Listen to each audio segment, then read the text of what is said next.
আলা শব্দের অর্থ যেটা বলেছি সর্বোচ্চ। এই আল্লাহ সুবহানাহু ওয়া তাআলা এটা একটা নাম, আল্লাহ সুবহানাহু ওয়া তাআলা সুন্দরতম নাম এবং গুণাবলীর অধিকারী। এই নামটা থেকে আল্লাহ সম্পর্কে আমরা তিনটা বিষয় আমাদের বিশ্বাস জন্মায় এবং এই বিশ্বাস আমাদের অন্তরে ধারণ করতে হবে আমৃত্যু। এক নম্বর, আল্লাহ সুবহানাহু ওয়া তাআলা আমাদের উপরে আছেন। আল্লাহ সুবহানাহু ওয়া তাআলা আরশের উপরে আছেন, সমস্ত সৃষ্টির উপরে তার অবস্থান। সর্বোচ্চ কথার এটাই অর্থ। এবং কোরআন এবং হাদিসে এই বিষয়টাকে বিভিন্নভাবে আল্লাহ সুবহানাহু ওয়া তাআলা ব্যাখ্যা করেছেন।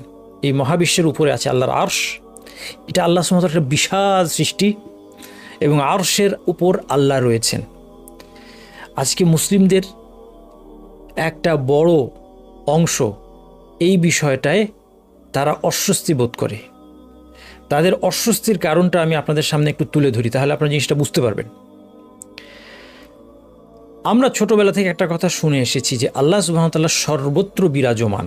এই কথাটা কিন্তু সম্পূর্ণ ভুল এবং একটা কুফরি কথা।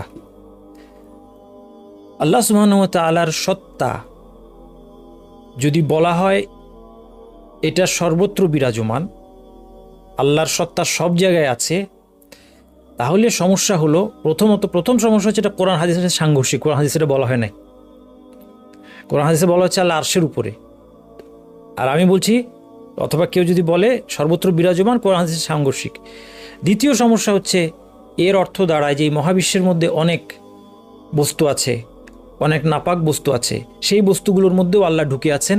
এই ধরনের ওয়ালিয়াযু বিল্লাহ, এই ধরনের একটা ভ্রান্ত আকিদা, কুফরি আকিদা বা বিশ্বাস এর মধ্যে, এই কথাটার মধ্যে সর্বত্র বিরাজমান কথাটার মধ্যে মিশ্রিত আছে। এই জন্য আল্লাহ সর্বত্র বিরাজমান কথাটা ইসলামের কথা নয়।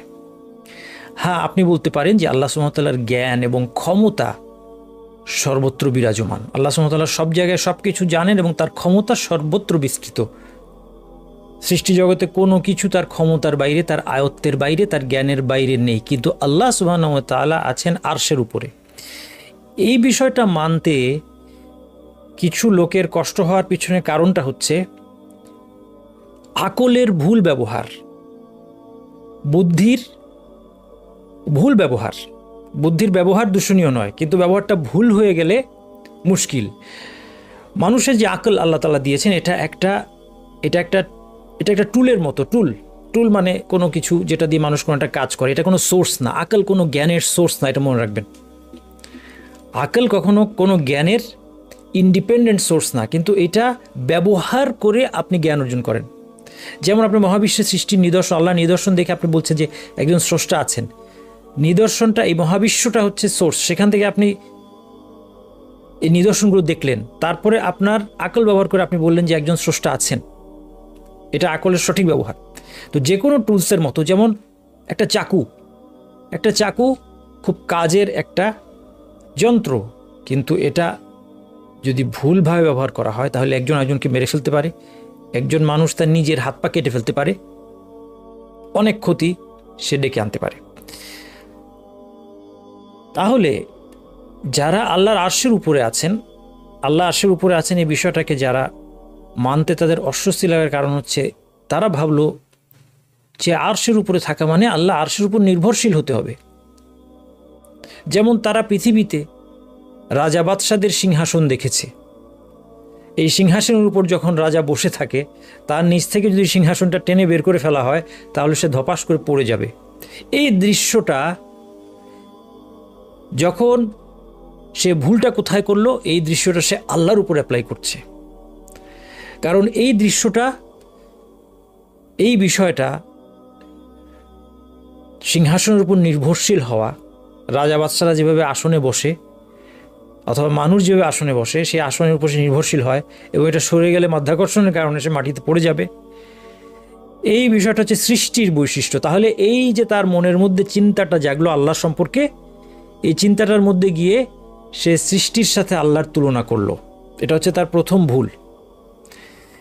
এবং এই ভুলের ফলশ্রুতিতে সে বলল যে আল্লাহ যদি আরশের উপর থাকতে হয় তাহলে তো আল্লাহ আরশের উপর নির্ভরশীল হতে হবে, তাহলে আল্লাহ আরশের উপর নাই। এটা অত্যন্ত ভুল কথা, এটা আকলের ভুল ব্যবহার। কেন আপনি মানুষের বৈশিষ্ট্যকে আল্লাহর উপর অ্যাপ্লাই করলেন। আল্লাহ সুবহানাহু ওয়া তাআলার সমস্ত নাম এবং গুণাবলীকে স্বীকার করতে হবে মানুষের সাথে অথবা সৃষ্টির সাথে কোনো তুলনা না করে। আল্লাহ সব দেখেন, এটা আল্লাহর বৈশিষ্ট্য, কিন্তু কিভাবে দেখেন সেটা তো আমাদের জানা নাই। তাহলে আমরা মানুষের দেখার সাথে আল্লাহর দেখার তুলনা করতে পারবো না। আমরা স্বীকার করবো যে আল্লাহ সব দেখেন, কিন্তু বলবো যে এটা মানুষের দেখার মতো নয়।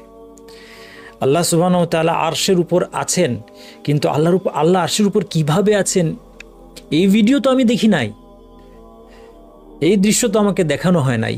তাহলে আমি কিভাবে এটা বুঝবো যে এটা কিভাবে আছেন? আমাকে স্বীকার করে নিতে হবে, যদি আল্লাহ বলে থাকেন আল্লাহ আছেন তাহলে তিনি আছেন।